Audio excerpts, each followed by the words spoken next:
Hi friends, മഴതോരും മുമ്പേ സീരിയലിൻ്റെ ഏറ്റവും പുതിയ വിശേഷങ്ങളിലേക്ക് എല്ലാവർക്കും സ്വാഗതം. അപ്പോൾ നമ്മുടെ അലീന ശരണ്യനെ സമാധാനിപ്പിക്കുകയാണ്. എന്നിട്ട് പറയുന്നുണ്ട്, നിനക്ക് ഞാൻ പറഞ്ഞ കാര്യം ഓർമ്മയുണ്ടല്ലോ, നീ ജയിച്ചാൽ ഞാനും ജയിച്ചു, നീ തോറ്റാൽ ഞാനും തോറ്റു, അപ്പോൾ നമുക്ക് ജയിക്കണ്ടേ എന്നൊക്കെ പറഞ്ഞ് ഒരുപാട് സമാധാനിപ്പിക്കുന്നുണ്ട്. അതിനുശേഷം അലീന ശരണ്യയ്ക്ക് വേണ്ടി ഗിഫ്റ്റ് വാങ്ങിച്ചുകൊണ്ട് വന്നത് ശരണ്യയ്ക്ക് കൊടുക്കുകയാണ്. അപ്പോൾ ശരണ്യയ്ക്ക് വലിയ സന്തോഷമൊന്നുമില്ല കേട്ടോ, അലീന പോവല്ലേ.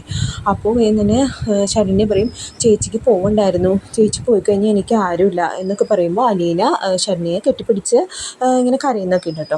ആ സമയത്ത് ഇവരുടെ സ്നേഹം കണ്ടുകൊണ്ട് ശരണ്യയുടെ അമ്മ വരുന്നു. അവർ ഇങ്ങനെ ഈ ഇതൊക്കെ കണ്ട് നോക്കി നിൽക്കുവാണ്. അപ്പോൾ വേദന അലീന ശരണ്യയുടെ അമ്മയ്ക്കും അച്ഛനും ഒക്കെ ഉള്ള വാങ്ങിച്ചുകൊണ്ട് വന്നതിന് ഗിഫ്റ്റൊക്കെ കൊടുക്കും. അപ്പോൾ ശരണ്യയുടെ അമ്മ പറയും, എന്തിനാ മോളെ നീ കഷ്ടപ്പെട്ടുണ്ടാക്കിയ കാശ് കൊണ്ട് വാങ്ങിച്ചത്, എന്തിനാ നിനക്കതൊക്കെ ബുദ്ധിമുട്ടല്ലേ എന്നൊക്കെ ചോദിക്കുമ്പോൾ, എനിക്ക് ഇങ്ങനെ ഞാൻ കഷ്ടപ്പെട്ടുണ്ടാക്കുന്ന പൈസ ഇങ്ങനെയൊക്കെ ചിലവാക്കുമ്പോഴാണ് എനിക്ക് സന്തോഷമെന്ന് പറഞ്ഞ് അലീന പിന്നെ എല്ലാവരോടും യാത്ര ചോദിച്ച് അവിടെ നിന്ന് പുറപ്പെടുകയാണ്. ഇതിന് ശേഷം കാണിക്കുന്നത് നമ്മുടെ ബാലൻ മോളിൽ നിന്ന് ഹാളിലേക്ക് വരുവാണ്. അവിടെ വന്നിട്ട് ബബിതേനെ വിളിക്കുന്നുണ്ട്. ബബിതയുടെ അടുത്ത് ഒരു ഗ്രീൻ ടീ എടുക്കാൻ പറയും. അപ്പോൾ എന്നിട്ട് ചോദിക്കും, മോളെ ബബിത, കൃഷ്ണമോൾ വന്നില്ലേ എന്ന് ചോദിക്കുമ്പോൾ പറയും, കൃഷ്ണമോൾ ഇപ്പോൾ വരും അച്ഛാ, അവൾക്ക് ഇന്ന് ഉച്ച വരെയുള്ളൂ എക്സാമിന് ബബിത പറയും. അപ്പോൾ ബാലചന്ദ്രൻ പറയും, എന്നാൽ കൃഷ്ണമോൾ വരുമ്പോൾ രോഹിണിയും കൂടി വിളിക്കണം, എനിക്ക് നിങ്ങൾ 3 പേരോടും ഒരു അത്യാവശ്യ കാര്യം പറയാനുണ്ടെന്ന് പറയും. അപ്പോൾ ബബിത വേദന ഗ്രീൻ ടീ എടുക്കാൻ വേണ്ടി കിച്ചണിലേക്ക് പോകും. അപ്പോൾ നമ്മുടെ കൃഷ്ണമോളും അങ്ങോട്ട് വരുവാണ്. വേദന കൃഷ്ണമോൾ രോഹിനെ അവിടെ നിന്ന് വിളിക്കും. അപ്പോൾ ഒച്ചയിൽ വിളിക്കും കേട്ടോ. അപ്പോൾ രോഹി മോളിയും ചോദിക്കും, നീ എന്താടി അവിടെ കിടന്ന് കാർന്നേന്നൊക്കെ ചോദിച്ച് കളിയാക്കുന്നൊക്കെ ഉണ്ട്. അതിനുശേഷം ഇവർ 3 പേരും ബാലൻ്റെ അടുത്തേക്ക് വന്നു. ഈ സമയത്ത് ബാലൻ ഇങ്ങനെ പറയുന്നുണ്ട്, ഇനി ഞാൻ പറയാൻ പോകുന്ന കാര്യം വളരെ പ്രധാനപ്പെട്ടാണ്, അതുപോലെ തന്നെ നിങ്ങൾക്ക് വിഷമമുണ്ടാക്കുന്നതാണ് എന്ന് പറയും. അപ്പോൾ എന്നിട്ട് പറയും, നമ്മുടെ അലീന നാളെ ഇവിടെ നിന്ന് പോവാണ് എന്ന് പറയുമ്പോൾ രോഹി ചോദിക്കും, അപ്പോൾ അന്ന് അച്ഛൻ പറഞ്ഞ കുളത്തൂർപ്പുഴയുള്ള സ്ഥലത്തേക്കാണോ എന്ന് ചോദിക്കുമ്പോൾ ബാലൻ പറയും, അതെ, അവിടെ ഒരു നല്ല സൗകര്യമുള്ള വീടാണ്, നമ്മുടെ വീടിനേക്കാളും വലിയ വീടാണ്, അവിടെ നല്ല ആൾക്കാരാണ്, പിന്നെ കുറേ നായ്ക്കളും ഉണ്ട്, അവൾക്ക് നല്ല സന്തോഷം സമാധാനം അവിടെ ഉണ്ടാവും എന്നൊക്കെ പറയുമ്പോൾ ബബിത പറയും, അതെന്താ, നമ്മളെന്താ നല്ല ആൾക്കാരല്ലേ അച്ഛാ എന്ന് ചോദിക്കും. അപ്പോൾ ബാലൻ പറയും, നമ്മൾ നല്ല ആൾക്കാരല്ലായിരുന്നു, പക്ഷേ അലീനയാണ് നമ്മളെയൊക്കെ നല്ല ആൾക്കാരൊക്കെ ആയിട്ട് മാറ്റിയത് എന്നൊക്കെ പറയും. അപ്പോൾ ബബിത ഇങ്ങനെ സങ്കടപ്പെട്ട് നിൽക്കുന്നുണ്ട്. അപ്പോൾ ഇവർ മാറി മാറി ചോദിക്കുന്നുണ്ട്, അച്ഛാ അലീന ചേച്ചിക്ക് പോവാതിരുന്നൂടെ, വേറൊരു ഓപ്ഷൻ ഇല്ലേ എന്നൊക്കെ. അപ്പോൾ ബാലൻ പറയും, അവൾ ഒരുപാട് നാളായിട്ട് പറയുമല്ലേ പോണം എന്ന്, അവൾ പോട്ടെ, അപ്പോൾ അവൾക്കൊരു നല്ല ജീവിതം ഉണ്ടാവട്ടെ എന്നൊക്കെ പറയും. അവൾക്ക് ഇവിടെ ദ്രോഹം മാത്രമല്ലേ ഒരു കാലം വരെ ഉണ്ടായിട്ടുള്ളൂ എന്നൊക്കെ പറയും. അതിനുശേഷം ബാലൻ പറയുന്നുണ്ട്, അവൾ വരുമ്പോൾ ആരും നമ്മുടെ സങ്കടമൊന്നും കാണിക്കാൻ നിൽക്കരുത്, അവൾ സന്തോഷം സമാധാനമായിട്ട് ഇവിടെ നിന്ന് പോട്ടെ എന്നൊക്കെ പറഞ്ഞു. ബാലനും ഒരുപാട് സങ്കടമൊക്കെ ഉണ്ട് കേട്ടോ ഇതിൽ.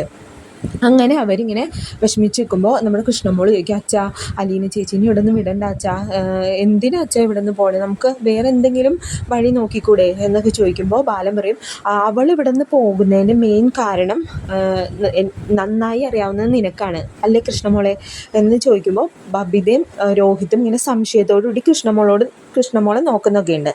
ഇതിന് ശേഷം കാണിക്കുന്നത് നമ്മുടെ അലീന വൈജയന്തിയുടെ വീട്ടിലേക്ക് വരുവാണ്. അപ്പോൾ മുറ്റത്ത് തന്നെ മനു നിൽപ്പുണ്ട്. മനു ആരെയും ഫോണൊക്കെ വിളിച്ച് സംസാരിച്ചുകൊണ്ടൊക്കെ ഇരിക്കുകയാണ്. ആ സമയത്താണ് അലീന അങ്ങോട്ട് വരുന്നത്. അപ്പോൾ മനുവിന് ഭയങ്കര ഒരു സർപ്രൈസ് ആയിട്ടോ ഈ അലീനയുടെ ഈ വരവ്. അപ്പോൾ മനു ചോദിക്കുന്നുണ്ട്, എന്താ ഒറ്റയ്ക്ക് ഇങ്ങോട്ട് വരാൻ കാണിച്ച ധൈര്യം, എന്ത് പറയാനും ഇങ്ങോട്ട് വന്നേന്നൊക്കെ ഇങ്ങനെ ചോദിച്ച് ഇങ്ങനെ ചെറിയ ദേഷ്യത്തോടുകൂടി ചോദിക്കുന്നുണ്ട്.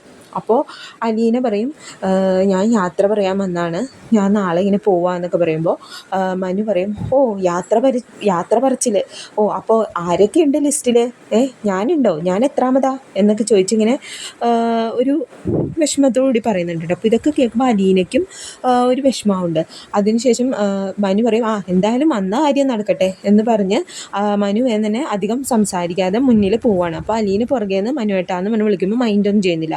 അതിനുശേഷം ഇവരെ അകത്ത് കയറിയപ്പോൾ മനു പറയും, ആദ്യം ആരോടാന്ന് ചോദിക്കുമ്പോൾ പറയും, അലീന പറയും, ഞാൻ ആദ്യം കാണാൻ ആഗ്രഹിച്ചത് എൻ്റെ അമ്മേനെയാണ്, അപ്പോൾ അതുകൊണ്ട് എനിക്ക് അവസാനമായിട്ട് യാത്ര പറയേണ്ടതും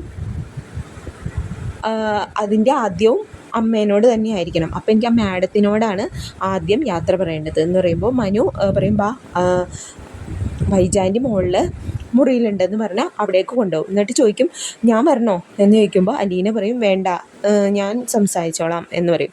അപ്പോൾ മനു പറയും എന്ത് വേണമെങ്കിലും ആവാം, പക്ഷേ തല്ലുകൂടാൻ മാത്രം നിൽക്കരുത് എന്നൊക്കെ പറയുന്നുണ്ട്. അങ്ങനെ മനു ഡോറിൽ മുട്ടുന്നു. അപ്പോൾ വൈജ വന്ന് തുറക്കുവാണ്. അപ്പോൾ വൈജയുടെ മുഖം ഇങ്ങനെ കാർമ്മികം പോലെയാണല്ലോ എപ്പോഴും. അതിനുശേഷം നമ്മുടെ വൈജ ഇങ്ങനെ ഇഷ്ടക്കേടോട് നിൽക്കുന്നുണ്ട് കേട്ടോ അലീനേനെ കണ്ടതും. പിന്നെ ഇവർ റൂമിൽ കയറി കഴിഞ്ഞ് കഴിഞ്ഞപ്പോൾ അലീന പറയും ഞാൻ ഇങ്ങനെ പോവാണ്, നാളെ എനിക്കൊരു ജോലി ശരിയായിട്ടുണ്ട്, അപ്പോൾ നാളെ പോവാണ്, യാത്ര പറയാൻ വന്നാണെന്നൊക്കെ പറയുമ്പോൾ വൈജ പറയും നീ എവിടെ പോയാലും വന്നാലും എനിക്കെന്താ, നീ എന്ന് എൻ്റെ വീട്ടിൻ്റെ കുടുംബത്തിൽ വലതുകാലം ഇടതുകാലം വെച്ച് കയറിയോ അന്ന് മുതൽ തുടങ്ങിയതാണ് എൻ്റെ കുടുംബത്തിൻ്റെയും നാശം, എൻ്റെ സമാധാനം നശിച്ചത് അന്ന് തൊട്ടാണ്. നിൻ്റെ വരവ് കാരണം എൻ്റെ ജീവൻ പോലും പോയേനെ.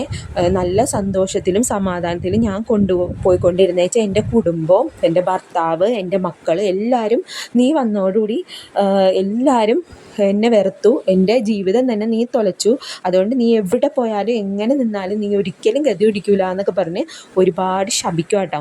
അപ്പോൾ ഇതൊക്കെ കേൾക്കുമ്പോൾ അലീനയ്ക്ക് നല്ല വിഷമമുണ്ട്. അപ്പോൾ അലീന പറയുന്നുണ്ട് ശരിയാണ് മാഡത്തിൻ്റെ കുടുംബം ഇങ്ങനെ ആയതിൽ ഞാൻ വന്നതിന് ശേഷമാണ്, ശരിയാണ് എന്നൊക്കെ പറയും. പക്ഷേ ഇനിയിപ്പോൾ ഞാൻ അതിനൊക്കെ പരിഹാരം കണ്ടിട്ടാണ് ഞാൻ ഇവിടെ നിന്ന് പോണതും.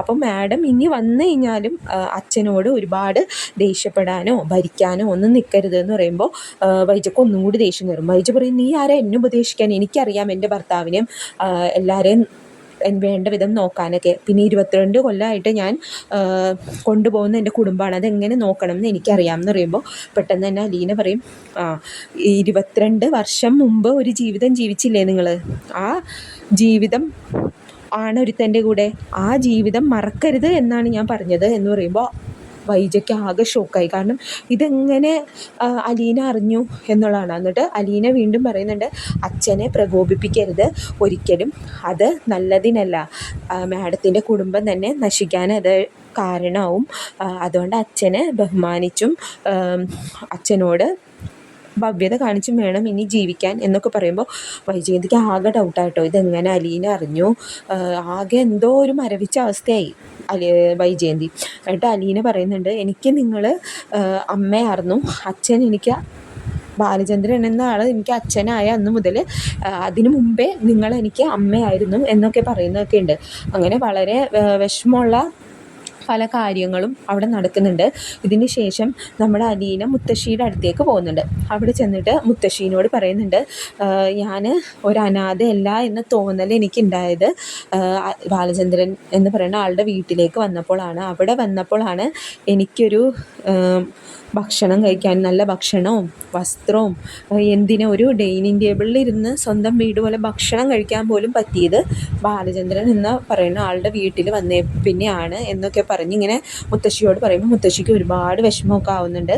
ഇതിന് ശേഷം കാണിക്കുന്നത് നമ്മുടെ മനു പറയും ഞാൻ നിന്നെ കൊണ്ടുവിടാമെന്ന് പറഞ്ഞ് മനു അലീനയും കൂടി ആട്ടോ തിരിച്ച് വീട്ടിലേക്ക് പോണത്. അപ്പോൾ അവരുടെ കുറച്ച് യാത്ര പറച്ചിലും പ്രണയ നിമിഷങ്ങളൊക്കെ നമുക്ക് കാണാൻ കഴിയും അടുത്ത ഈ എപ്പിസോഡിൽ. അപ്പോൾ എല്ലാവർക്കും കഥ ഇഷ്ടപ്പെട്ടെന്ന് കരുതുന്നു. അപ്പോൾ എൻ്റെ ചാനൽ ലൈക്ക് ചെയ്യാനും സബ്സ്ക്രൈബ് ചെയ്യാനും മറക്കരുത്. ബൈ.